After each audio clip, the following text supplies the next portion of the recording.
Has declared incumbent Governor Douye Diri winner of the Bayelsa governorship election, which took place on Saturday, November the 11th.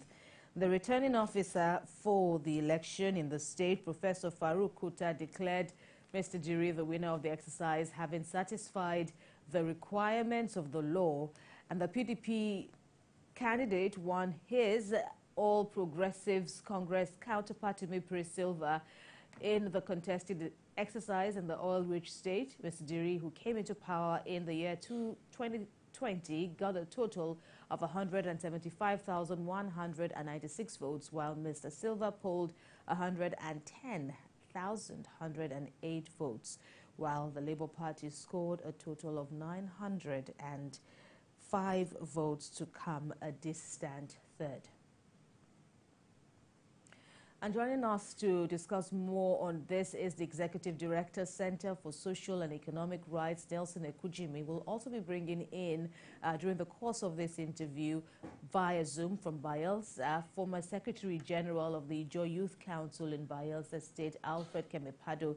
In the meantime, let's welcome Nelson Ekujimi. Thanks for joining us again. Thank you very much for having me. Good morning. TVC Good morning to our viewers. And you, from our discussions, and of course from we know your antecedents, you took part somewhat in the elections. Yeah, you were stationed in Kogi State, but I'm sure that, of course, you also had your tentacles, monitoring the development in Bayelsa State. Absolutely. For about 2-3 days, the news finally, got confirmed on Monday. It was such an intense process. The collation too, there were delays after delays, and the last day yesterday was filled with so much. So much skirmishes. There was such, unnecessary, many people said. But, now the final results are out. Governor Douye Diri has emerged winner. What are your thoughts on how things panned out in Bayelsa? Well, my thoughts on how things panned out in Bayelsa is to just affirm that is a reflection of how we do things. A lot of times we exhibit behaviors that exposes us as people who are not conversant with provisions of the law. Because the law is very clear that when this process began, the judicial adjudication mechanism was also embedded in that process, such that if you have any grievances, if it cannot be resolved immediately, there are other channels open to you. We saw cases where there were protests in INEC Coalition Center. Those were absolutely unnecessary, because definitely you know that the provisions of the law is written in black and white. And if the electoral umpire fails in complying with that provisions, definitely whatever he or she has done, will amount to nullity before the law when you finally go to court. And we must not run away from the fact that the Bayelsa terrain is a very peculiar one. You talk about the riverine area. The challenges of moving men and materials to that environment that most of the time is shut out from the public glare. We only get reports, and we're also aware that even some INEC personnel were kidnapped, and we've had fatalities even during some elections, but thank God we didn't have in this case with regards to logistics arrangements. So by and large, it has gone on successfully. Whoever believes he or she has been shortchanged, the doors of the court is open. But we must not forget that the doors of the court is only open to facts and evidence, not on emotions. I won everywhere. I won in some places. I won in most places. There's nothing like some places, everywhere, most places, all places in the law. There are specific places where elections take place or where collation takes place. So you must be able to identify. The Presidential Election Petition Court, as well as the Supreme Court, has made it very clear. It has enriched our democracy, except if we want to, delude ourselves. Okay. That's right. We've got the former Secretary General, Ijaw Youth Council, Bayelsa, Alfred Kemepado, who is joining us via Zoom. Thank you so much for joining us. Prior to the election, or the elections, precisely in Bayelsa State, you shared some apprehension, some worries about what might transpire during this election. Could you talk to us how all these play out during the elections? Let me start by saying thanks to the media and the security.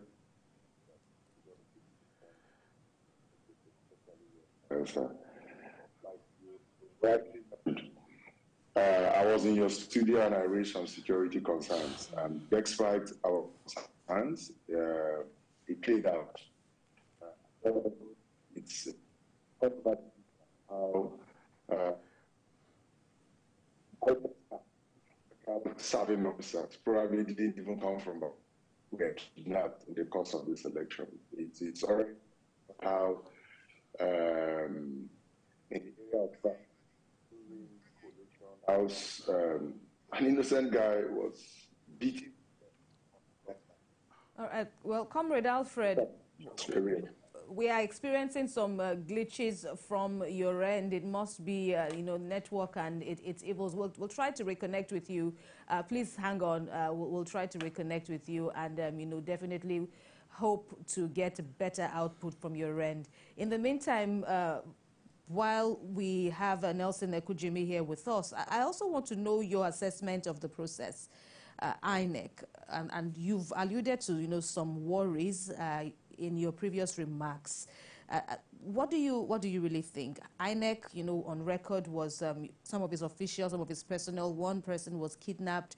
There were, concerns in local governments like Sagbama, and even in Yenagoa, where we understand that some polling units were attacked. Voting materials too were also seized by miscreants and all of that. A half or a portion of civil society groups, like the Situation Room, is talking about INEC being what it calls overwhelmed. I wonder how you read the situation in Bayelsa. Well, INEC, I disagree absolutely. INEC was never overwhelmed.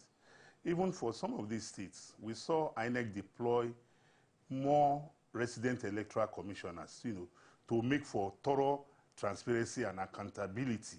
The conduct of elections, we must always make it very clear to our people.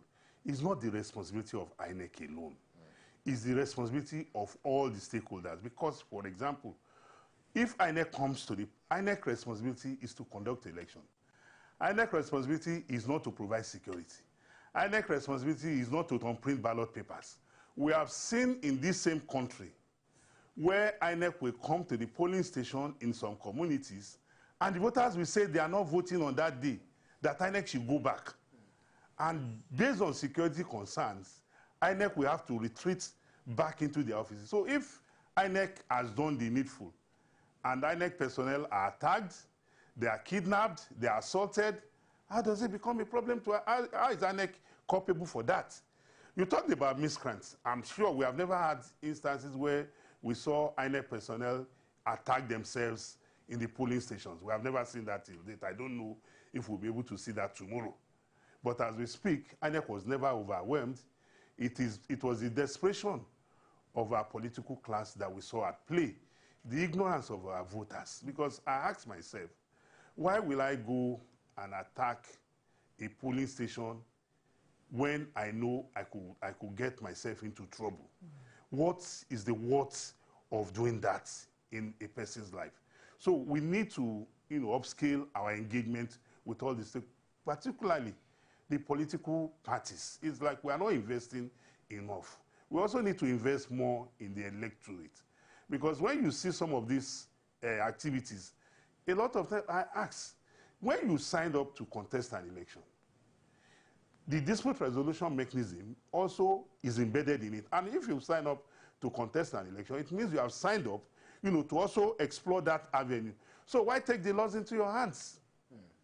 So it wasn't that INEC was overwhelmed. It was because our people in their normal character trying to be clever by half, trying to ensure that whatever I want, no matter what the law has said, no matter the role of every stakeholder, I want to usurp other people's role illegally. So INEC was never overwhelmed. We saw several, acts that were unbecoming. Right. Those acts were not committed by INEC personnel. All right.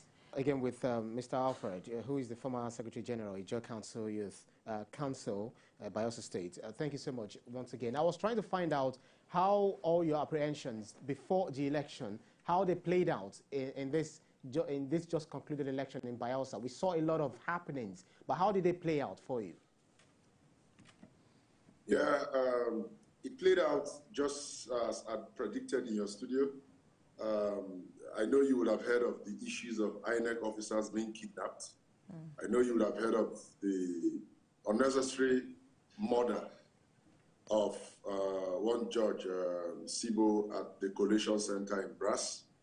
I know you would have heard of all of this, but in all, we want to thank the security agencies. Despite the inducement, they stood up to the game to defend democracy, especially here in Bayelsa. And most especially, the Independent National Electoral Commission. We also want to thank them for standing up to the truth, as was reflected in the ballots, in the votes that were cast by us. You know, there's a saying, you know, around now, if you win elections, it means INEC is good.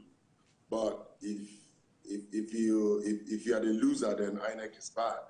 So, you know, probably because the People's Democratic Party, which is where my support is, has won. And if I'm saying INEC did their best, it will sound to some like, aha, it's because they won. That's why he's trying to praise INEC. But that's not the case.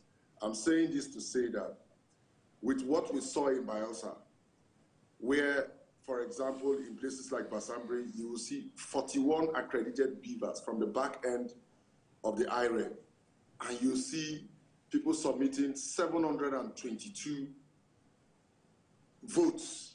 How can anybody think of having 722 votes out of 41 accredited? I don't know where that kind of mathematics has come from. I don't know how, you know, in a place in the Oluwasiri area and other areas, INEC staff were held at gunpoint to write results in favor of some candidates. And all of this came, and the INEC that was deployed to Bayelsa summoned the courage to say, no, this cannot happen. To that extent, I thank the INEC, I thank them, I thank the team. I don't know who was sent to any other place, but the team that came to Bayelsa on a do well. I thank them for standing up. And these are not just makeups. You know, the good thing is that the technology is there, and we can all go back to all these facts, okay? Thank God. A place like Southern Niger, you can imagine, you understand, members of the opposition party kidnap INEC officials in collusion with some miscreants. Please, I don't want to say miscreants. In collusion with some people who should have done better. And results were written for some words, one handwriting, one biro, one signature, one everything. Maybe that's how God wanted to expose them. And I thank the INEC for coming up to say, no, we can't accept this. And at the end of the day, Mr. Kamepado, very quickly, you are happy with the outcome of the election in Bayelsa State simply because your party won, and then you're actually giving INEC the kudos. Is it the same? Is it that INEC got kudos in Bayelsa State, but other states, Imo State and Kogi State, where your party didn't win, would you say INEC didn't do well there? What I'm trying to tell you, okay, and I'm saying it with all honor, is that even in Bayelsa State, okay, there is so much that is desired of INEC to do better in subsequent elections. I've had the complaints from Kogi and Imo. I don't have all the facts. But speaking from Bayelsa, I know that there are situations where number of voters that were turned out as in the form of result sheets were far in multiples of the number of accredited. So it shows that kind of, I don't know how to call that kind of rigging, like no conscience, no, I don't know how to describe it. So I'm not saying, I'm thanking INEC for standing up to the occasion in Bayelsa. That's why I restricted my thanks to the staff of INEC that was sent to Bayelsa. They were courageous to say no. If they weren't courageous to say no, where no was the right answer, we won't be singing this song. So I shouldn't be talking just because we are victorious. I should be talking for Nigeria. Don't forget that as I'm talking to you, I have a future ahead of me. So we observed all of these things. It is not me that is telling you now that INEC staff were kidnapped. It's not me that is telling you. The media reported it. It's not even the INEC official handle requested for our staff. Should we run elections like that? And I'm saying this because prior to the election, we had of a particular political party had come out to say, this is what they will do. Is it that you did not see the videos that a personality not less than the deputy governorship candidate of a particular political party came out to say, kill people and throw them into the river? These are not, we should condone. It is not about APC, it is not about PDP. It is about Nigeria democratic process. Quite a peculiar, state in a way, because it's all about the state governorship election, which just concluded. How it's shaped by the desire to harness the wealth, the oil and the wealth in Bayelsa for the benefit, so to speak, of the large population. What tasks do you think are ahead of the incumbent governor, who is now returned winner of the state election? What tasks do you think he's got ahead of him? Because there's so many issues which the opposition party campaigned with. How do you think he might be able to work on all of these things for the benefit of the generality in the state? It's just for the incumbent governor to continue with what he was doing, that got Bayelsans to love him. Let him continue with the road that is hitting the brass local government to open up the Bayelsa state to the Atlantic. Let him continue with the one going to the east, up to Agate, the deep sea port, where we can. Let him continue with the peace. Let him continue with his attitude of tolerance. Let him continue with making Bayelsa a home for both APC, PDP, APGA, every party. Let him continue in his strides at making Bayelsa a home for everybody, not just in the Delta, but across the world. You see, let him continue with everything he's been doing. You think that the governor is celebrating. The governor is, as I'm talking to you this morning, I can confirm to you that he to go for some project inspections, okay?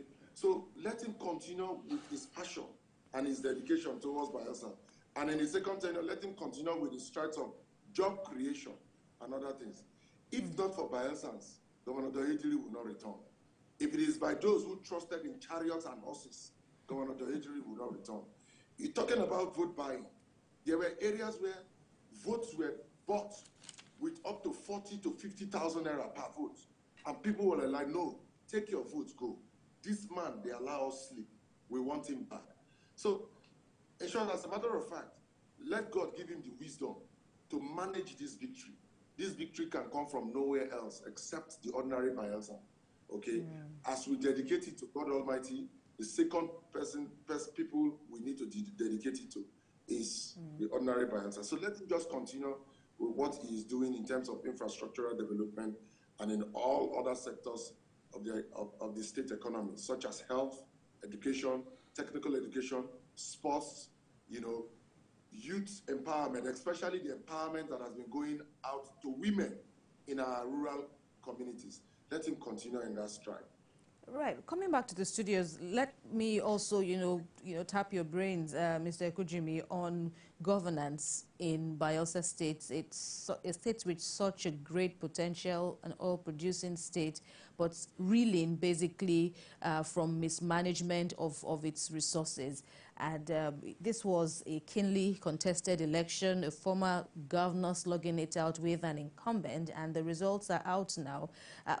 What is your assessment? And what do you feel the governor, the returned governor now, should focus on in this second term of office? Well, I don't know much about what the incumbent governor has done in his first term. But if we look at the records, I don't think there's sharing news from Bayelsa as we speak, because I saw the polling station where the polling station, which was a primary school, a school where the governor voted. You can see the ceiling of that roof. It doesn't speak well for that state. A state that, is an oil-producing state, collecting 13% oil derivation, and what have you. So looking at the governor in his next 4 years, Bayelsa State is like an island, so and it's a piece of land surrounded by water. How can the state tap into that enormous natural resource by God to make the life of the average Bayelsa better? Is it in terms of education? Is it in terms of health? Is it in terms of empowerment for rural women and rural men? Because a lot of times we run to say rural women as if the rural area is only meant for women and women will disappear from the place. Without the men, the women cannot be in the rural area. That's a fact. Don't protest. Don't use this platform to protest for the men.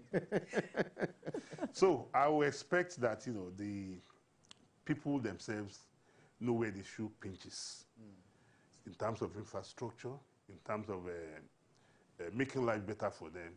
They should be the ones setting the agenda for the government. I think the next 4 years should be one dedicated to higher service for the good and bad people of Bayelsa State by the government. And so very quickly, before we go coastal, we saw on TV the brawling among political parties right there at the collation center. And this is a practice. It is the norm. It is the norm. Is it possible would you advocate for some sort of laws to be,